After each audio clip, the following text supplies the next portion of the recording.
여러분, 전 세계에서 가장 많이 쓰이는 영어 단어가 혹시 뭔지 아십니까? 가장 많이 쓰이는 영어 단어.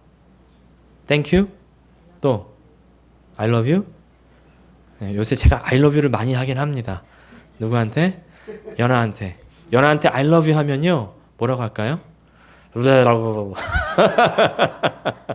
아직 말을 못 해가지고 네, morning 하면은 잘해요. 맹 합니다. 네. 네, 이건 우리 집에서 가장 많이 쓰는 말이고 네, 전 세계에서 가장 많이 쓰는 영어 단어는 OK라고 합니다. OK. 네, OK. 약 175년 전에 보스턴 모닝 포스트에서 처음 OK라는 말이 쓰였다고 해요. 그 이후로 가장 많이 쓰이는 영어 단어가 되었다고 합니다. 네, 그렇다면 이제 우리가 다 한국인이니까 한국인이 가장 많이 쓰는 단어는 무엇일까요? 한국인이 가장 많이 쓰는 말. 한 유머 게시판에 올라온 글에 따르면요. 첫 번째는 진짜 많이 쓰시죠. 두 번째는 솔직히, 세 번째는 인간적으로, 네 번째는 까놓고 말해서, 다섯 번째는 막말로 라고 한답니다. 어떻게 좀 공감이 되십니까? 네, 그렇다면요. 교회에서 가장 많이 쓰는 말은 무엇일까요? 교회에서 가장 많이 쓰는 말. 네. 주여. 네. 물론 예수님 가장 많이 쓰겠죠. 근데 그 밖에도 십자가, 믿음, 소망, 사랑 이런 말 교회에서 많이 쓰지 않겠습니까? 네, 그 가운데에서도요. 아마 이 영적이라는 단어 교회에서 많이 쓰지 않고 있습니까? 예. 그만큼 우리가요. 영적인 삶을 살고 싶어 하고 영적인 교회가 되고 싶어 하고 그런데 이 영적인 말의 뜻을 다 좀 제각각 이해하는 경우가 많이 있는 것 같습니다. 우리 영적이라고 하면 보통 어떤 의미로 받아들이십니까? 귀신 들린 사람 축사하고 방언을 말하고 병을 고치고 미래를 예언하고 네, 그런 고린도전서 12장에서 나온 어떤 성령의 은사들을 주로 우리가 영적이라고 많이 생각할 수 있죠. 또 영적이라고 하면은 입신을 해가지고 막 천국 갔다 오고 지옥 갔다 오고 그런 또 하나님의 음성을 또 듣는다든지 그런 눈으로 또 하나님을 본다든지 그런 신비한 체험을 주로 생각하지는 않으십니까? 물론 이런 신비한 체험들이 영적인 것이긴 한데 성경에서 말하는 영적인 것은 이것을 포괄하는 아주 넓은 범위의 개념이라는 것입니다. 아주 작은 것에 불과한 거예요. 영적인 것이라는 것은 사전적인 의미로 육체적이지 않은 영혼에 대한 것이라는 말이죠. 근데 기독교 신앙에서 말하는 성경에서 말하는 영적인 것은 무엇을 말할까요? 하나님을 말한다는 겁니다. 하나님을 말하는 것이고요. 그리고 성경은 하나님께서 영이라고 말씀하시고 율법이 영적인 것이라고 말씀하고 있고 그리고 예수님의 말씀이 신령하다 이렇게 말씀합니다. 이해가 되시죠? 성경에서 말씀하고 있는 영적인 것은요 바로 하나님 자신, 하나님 말씀이라는 겁니다. 그렇다고 한다면 영적인 삶, 영적인 생활 무엇이겠습니까? 성경에서 말하고 있는 영적 생활은 어떤 엑스터시, 황홀경을 체험한다거나 신비한 꿈을 꾼다거나 현실과 동떨어진 어떤 것을 경험하는 것이 아니라 하나님과 함께 하나님의 말씀대로 사는 것. 그렇기 때문에 영적인 삶은 어떤 특정한 조건이 만족될 때만 경험될 수 있는 것이 아니라 믿는 이의 일상적인 모든 삶 가운데서 다 경험할 수 있는 것이라는 것이죠. 프란시스 셰퍼라는 분이 계십니다. 이분이 쓴 진정한 영적 생활이라는 책에서 이분은 영적 생활에는 세 가지 특징이 있다. 그것이 바로 내면성, 그리고 초자연적 현실성, 그리고 인격성. 이렇게 세 가지 특성이 있다는 거예요. 말이 조금 어려울 수 있는데 다시 말하면 이렇습니다. 영적 생활이란 우리 내면에서 하나님과의 그 관계로부터 출발한다는 거죠. 구원받은 이후에 하나님과의 관계를 시작한 우리, 그리고 우리 그 내면 세계, 그리고 우리 생각의 세계가 바뀌어져야 된다는 것입니다. 그런가 하면 영적 생활은 이 초자연적인 천국만을 바라는 생활이 아니라 그 천국에서의 삶을 어디서? 이 땅에서, 현실에서 살아내는 것을 이야기하고 있다는 것이죠. 하나님의 귀한 말씀을 듣고 살면서 현실에서는 믿지 않는 사람들보다 더 못한 삶을 살고 있다면 그 사람은 영적인 삶을 살고 있다고는 이야기할 수 없다는 것입니다. 또 마지막으로 영적인 삶은 하나님과의 인격적인 관계 속에서 있는 삶이라는 것이죠. 이 말들을 요약하면 이렇습니다. 영적인 삶은 구원받은 사람들이 하나님과의 인격적인 관계를 통해서 매일의 삶 속에서 천국, 하나님 나라를 구현해내는 것이다. 예, 이해가 되세요? 어떻습니까? 이런 삶을 살고 계십니까? 예, 이런 삶을 살고 싶지 않으세요? 믿는 이로서 하나님의 사랑받는 자녀로서 이런 삶을 살아야 되지 않겠습니까? 예, 그런 의미에서 오늘의 본문 갈라디아서 5장은 우리에게 좋은 인사이트를 주고 있습니다. 바울이 이제 전도 여행을 다니는 중에 자기가 전도했던 이 갈라디아 성도들이 믿음에서 떠나 율법으로 돌아가고 있다는 소식을 들었어요. 그래서 바울이 말하는 겁니다. 복음으로 살아야 된다. 믿음으로 살아야 된다. 이렇게 쓴 서신서가 갈라디아서거든요. 복음이 무엇입니까? 복음은 예수 그리스도의 은혜로 말미암아 구원받고 그 은혜로 살아야 된다는 것을 이야기하고 있지 않습니까? 율법을 지키는 것과 다른 행위가 아니라 그런 것과 같은 것이 아니라 그리스도를 믿음으로 말미암아 구원받는 것. 이것이 전적인 하나님의 사랑이고 하나님의 선물이다. 예. 여러분 모두 복음 영접하셨습니까? 이렇게 아멘이 적어서는 복음 영접하셨습니까? 네. 아멘. 이건 억지로 해서 하라는 게 아니라 복음만이 하나님 앞으로 가는 길인 줄 믿습니다. 매일매일 이 복음을 영접하시기를 바랍니다.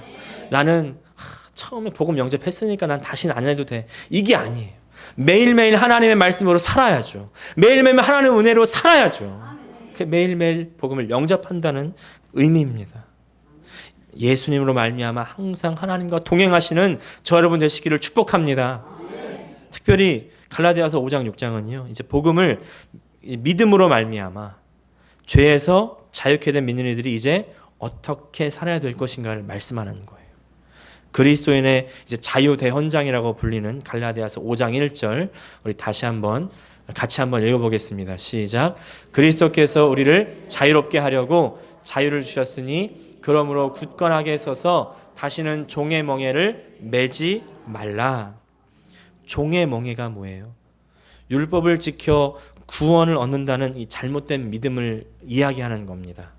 율법을 지키는 일 또는 할례를 받는 일, 그런 종교적인 행위로서는 구원을 받을 수 없다. 오직 믿음으로만 성령으로 말미암아 구원을 받을 수 있고, 이제 그러니 육체로 살지 말고 영적으로 살아라.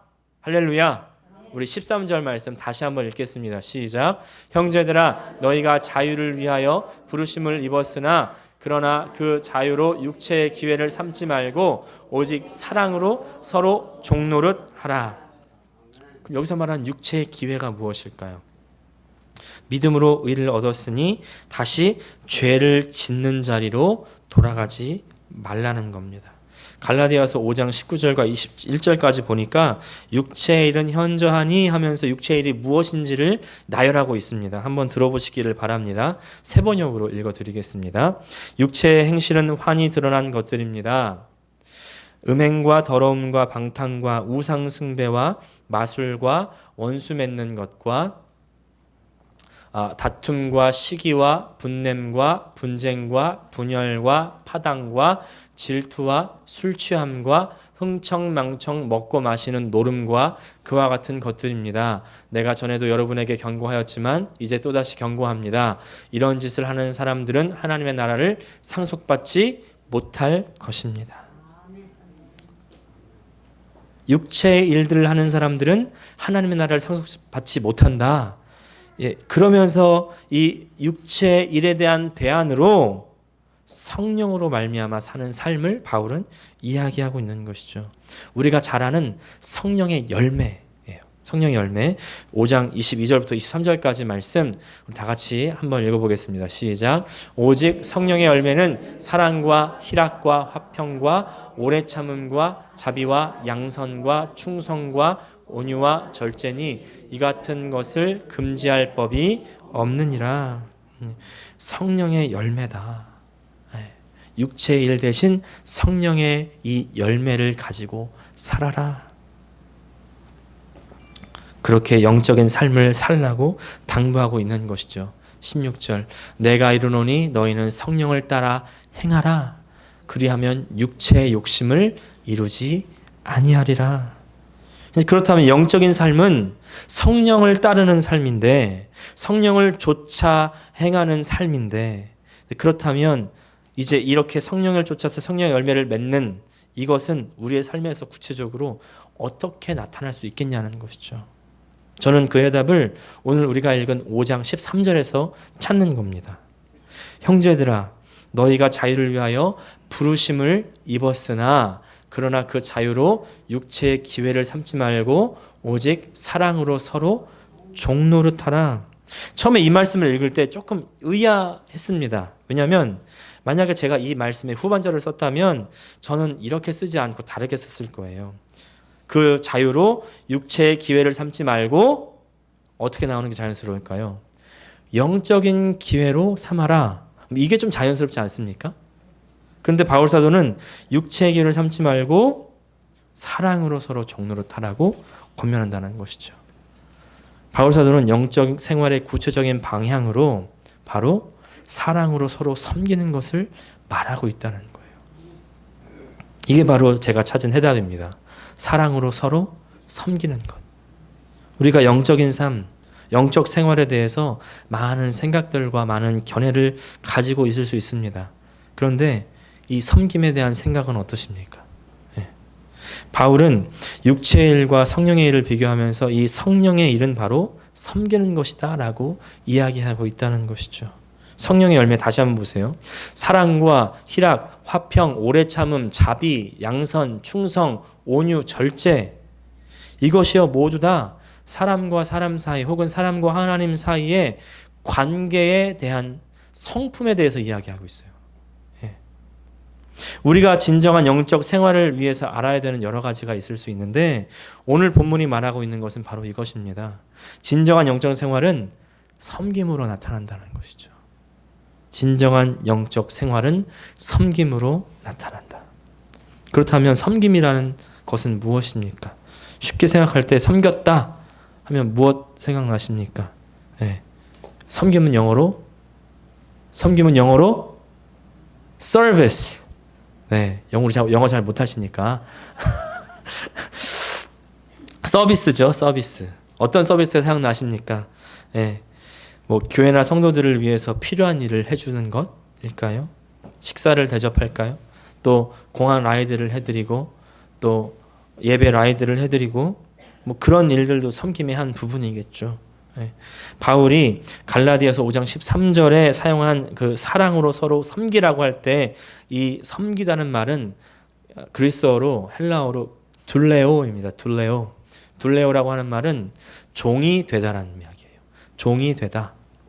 종, 노예. 종이라고 하면 좀 어떻게 이해가 되십니까?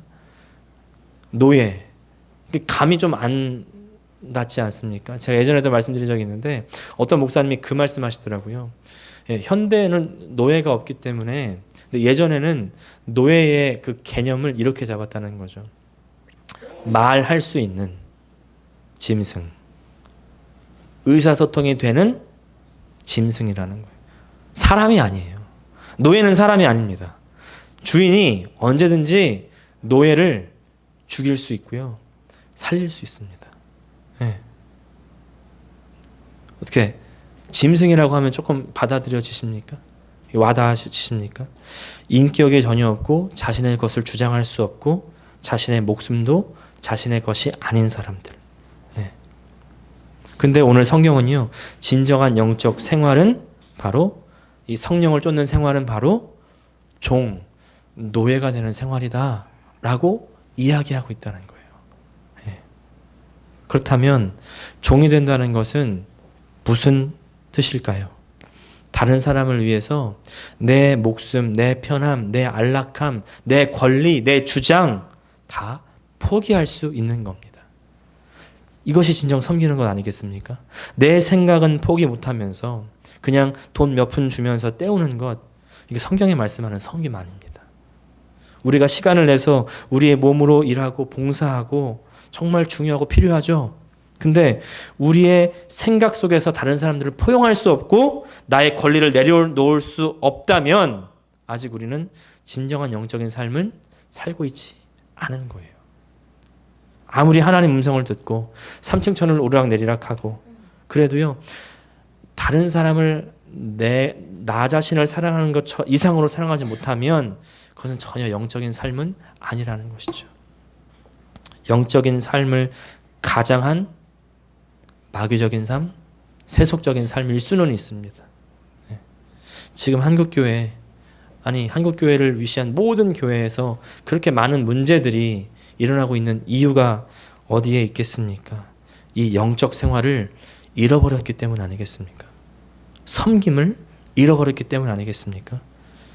세속적인 삶과 믿는 이의 삶의 차이가 어디 있어요? 그것은 바로 자기 희생에 있는 겁니다. 자기 희생. 섬김은 결국 자기 희생입니다. 이것이 바로 우리가 섬길 때 알아야 되는 첫 번째입니다.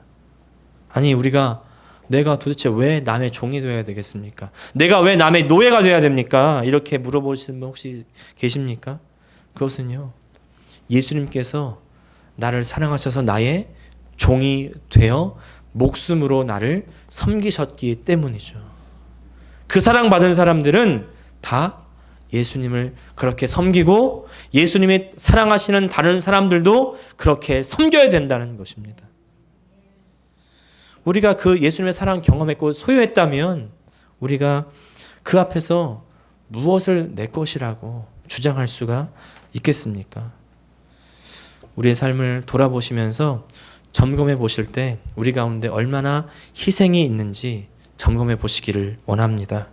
그냥 물질 포기하는 건 말고 내 생각을 내려놓는 것이 더 우선적인 것이라는 거예요.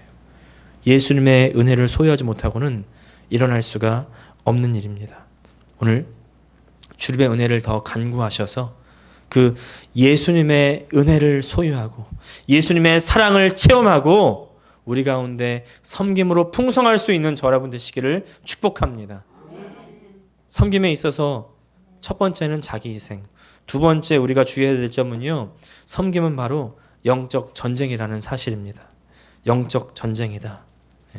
섬김은 다른 사람의 종이 되는 것이라고, 자신을 희생하는 것이라고 말씀드렸죠. 그런데 우리는 다른 사람의 종이 되고 있습니까? 아니면 내 육신의 욕심의 종이 되고 있으십니까? 17절 말씀 우리 한번 읽어보겠습니다. 시작. 육체의 소욕은 성령을 거스르고 성령은 육체를 거스르나니 이 둘이 서로 대적하므로 너희가 원하는 것을 하지 못하게 하려 함이니라. 성령은 우리가 다른 사람의 종이 되라고 감동하시는데 육체는, 내 육신의 소욕은 내가 왜 다른 사람의 종이 되느냐고 반문하게 한다는 것이죠. 그리고 내 육신의 욕심을 따라가도록 만든다는 거예요. 지금 이 일들이 우리 마음속에서 일어나고 있는 일 아닙니까? 이게 영적인 전쟁입니다. 네. 우리가 영적 전쟁을 딱 떠올려 보시면 어떤 생각 드십니까? 등에 날개가 달린 천사들이 창을 들고 또 머리에 뿔 달린 악마들이 또 다른 창을 들어서 서로 싸우는 모습들이 혹시 생각되십니까? 이런 분들은 굉장히 중세적인 사고방식에 갇혀있는 분들이에요. 예. 우리 진정한 영적 생활은 어디에서 일어나고 있습니까? 우리 생각 속에서. 우리 생각 속에서 일어나고 있다는 거예요. 생각이 진정한 영적인 전쟁터입니다. 죄성이 우리 생각을 장악하기 시작하면 우리는 죄성대로 살아가죠. 그러나 성령이 우리의 삶, 우리의 생각을 장악하기 시작하면 우리는 성령대로 살아갈 수가 있습니다. 우리는 죄의 종입니까? 아니면 성령의 종입니까? 예. 어떤 분들은 이러죠. 내가 어떻게 다 살아? 내가 목사야? 예. 목사도 솔직히 그렇게 못 사는 사람 많아요. 목사라 살 수 있는 것이 아니라 예수님을 만나면 살 수 있습니다. 네, 여러분, 예수님께서요, 우리를 그런 죄와 사망의 법에서 우리를 해방하셨다. 생명의 성령의 법으로 이렇게 말씀하고 있지 않습니까? 아까 읽은 갈라디아서 5장 1절, 우리를 자유케 하셨다는 그 말씀을 우리가 꼭 붙들어야 될 줄 믿습니다. 기억하시길 바랍니다. 우리는 벌써요, 많은 경우에 생각에서부터 지고 들어가는 경우가 있어요. 내가 어떻게 다 해? 나는 못하지. 아니에요. 예수님께서 하셨다. 할 수 있다. 난 이길 수 있고, 나는 영적으로 살 수 있고, 나는 섬길 수 있고, 나는 성령으로 살 수 있다. 오늘 이렇게 결심하며 다짐하는 저 여러분 되시기를 원합니다. 할렐루야. 그런가 하면요, 마지막으로 섬김은요, 하나님의 뜻을 이루는 삶이라는 겁니다. 하나님의 뜻을 이루는 삶이다. 우리 갈라디아서 5장 14절 말씀 다 같이 한 목소리로 또 읽겠습니다. 시작. 온 율법은 내 이웃 사랑하기를 내 자신같이 하라 하신 한 말씀에서 이루어졌나니. 율법이 무엇이죠? 율법이 언제 주어졌습니까? 출애굽한 백성들에게 이제 하나님의 백성은 이렇게 살아야 된다라고 해서 그 법을 주신 것이죠. 그래서 하나님의 사람들로 하여금 하나님 나라 백성으로 살 수 있게 하기 위한 하나님의 뜻이 그 안에 담겨 있습니다. 근데 그 율법, 학자들이 보니까 613가지, 613, 오늘 숫자가 잘 안 됩니다. 613가지에 되는 이 율법, 우리가 무엇인지도 잘 모르고 어떻게 다 지키겠습니까? 그런데 어느 한 율법학자가 예수님께 나왔습니다. 그래서 물어보는 겁니다. 모든 계명 중에서 가장 중요한 계명이 무엇입니까? 이렇게 물어봤죠. 예수님께서 대답하십니다. 이렇게 대답하시죠. 들으라 이스라엘아, 우리 주 하나님은 한 분 하나님이시니 너는 마음을 다하고 정성을 다하고 뜻을 다하고 힘을 다하여 주 너의 하나님을 사랑하라. 그리고 내 이웃을 내 몸과 같이 사랑하라. 이 두 계명보다 큰 계명이 없다는 것입니다. 하나님의 이 모든 마음이 바로 하나님을 사랑하고 이웃을 사랑하는 그 두 계명에 다 담겨 있다는 말이에요. 계속해서 예수님 말씀하십니다. 요한복음 13장 14절 보니까 새 계명을 너희에게 주노니 서로 사랑하라. 내가 너희를 사랑한 것 같이 너희도 서로 사랑하라. 너희가 서로 사랑하면 이로써 모든 사람이 너희가 내 제자인 줄 알리라. 서로 사랑하는 삶, 그래서 서로 섬기는 삶, 이 섬기는 삶이 바로 하나님께서 우리에게 원하시는 삶의 모습이라는 겁니다. 이 섬기는 삶이 있을 때 우리는 교회로서, 하나님 백성으로서 이 세상에 하나님의 영광을 나타낼 것입니다. 여러분, 어떤 삶을 살고 계십니까? 우리 한번 이 땅을 하나님 백성으로 살아갈 때 영적인 생활로 하나님께 영광을 돌려드려야 되지 않겠습니까? 이제 이 마지막 말씀 드리고 모든 말씀을 마무리하려고 합니다. 이장호 감독 기억하십니까? 예전 아주 유명한 분이었는데 별들의 고향, 바보 선언 이런 영화로 유명한 이장호 감독님이 이제 19년 만에 시선이라는 영화를 이제 몇 년 전에 발표했습니다. 이 영화는 이제 선교하러 이슬람 국가로 떠난 기독교인들의 피랍 사건을 다룬 영화입니다. 피랍 사건 하니까 혹시 떠오르는 사건 있으십니까? 한 10년 좀 더 전에 분당샘물교회 그 선교팀이 이 탈레반 무장 세력에게 피랍됐던 사건이 있었죠. 그때 이제 한 명이 사망하는 일이 있었는데 이제 그 사건이 뭐 직접적인 모티브는 안 됐지만 많은 참고가 되었다고 그렇게 인터뷰를 하셨는데 영화 줄거리는 이렇습니다. 이제 통역 선교사는 8명의 한국인을 이끌고 이슬람 국가로 선교 활동을 떠나게 되는 겁니다. 이 안에 한 명의 장로, 한 명의 목사도 포함되어 있었습니다. 근데 이들이 얼마 안 돼서 이제 현지 반군에게 납치를 당하게 되고 반군의 우두머리를 석방하기 위한 인질로서 잡힌 겁니다.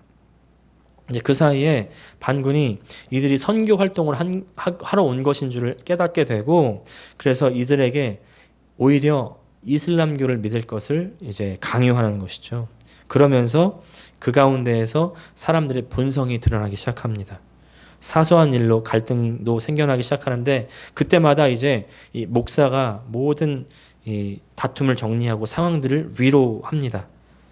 그런데 결국에 반군이 이 목사에게 강요하는 것이 이 남은 7명의 목숨 중에서 이제 그 7명의 목숨을 살리든지 아니면 네가 배교하든지,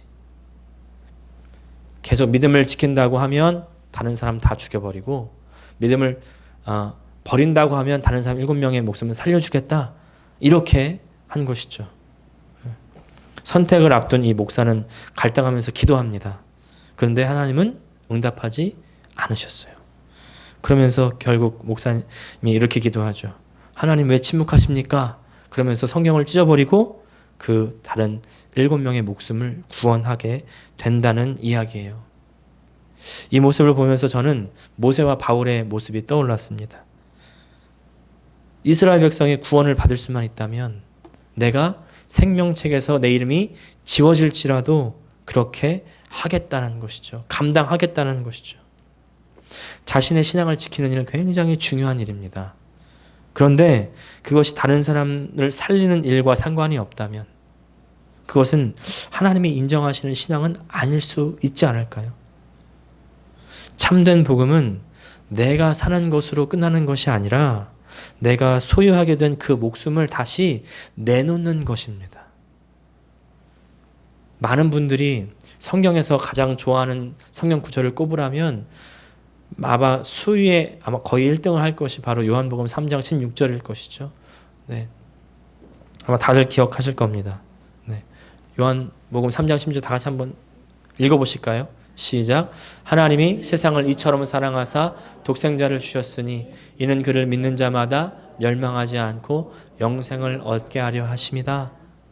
예수 그리스도의 그 은혜가 나를 위한 것이다. 할렐루야. 얼마나 좋습니까? 많은 분들이 요한복음 3장 16절은 잘 기억합니다. 그런데 다른 3장 16절은 기억하지 못해요. 또 어떤 3장 16절이 있을까요? 요한 1서 3장 16절이 있습니다. 다 같이 한번 읽어보겠습니다. 시작. 그가 우리를 위하여 목숨을 버리셨으니 우리가 이로써 사랑을 알고 우리도 형제들을 위하여 목숨을 버리는 것이 마땅하니라. 이것이 바로 예수님께서 우리에게 보여주셨고 따라오라고 하시는 발자취인 줄 믿습니다. 주님께서 그 누구보다도 저에게 이렇게 섬기라고 말씀하시는 것 같아요. 오늘 이렇게 다짐합니다. 내가 주님을 사랑합니다. 주님이 나를 사랑하신 것 같이 나도 교회를 사랑하겠습니다. 섬기겠습니다. 목숨을 내놓고 희생하겠습니다. 영적 전쟁을 치르겠습니다. 하나님 뜻을 이루겠습니다. 주님 내 목숨을 받아 주시옵소서. 기도하겠습니다.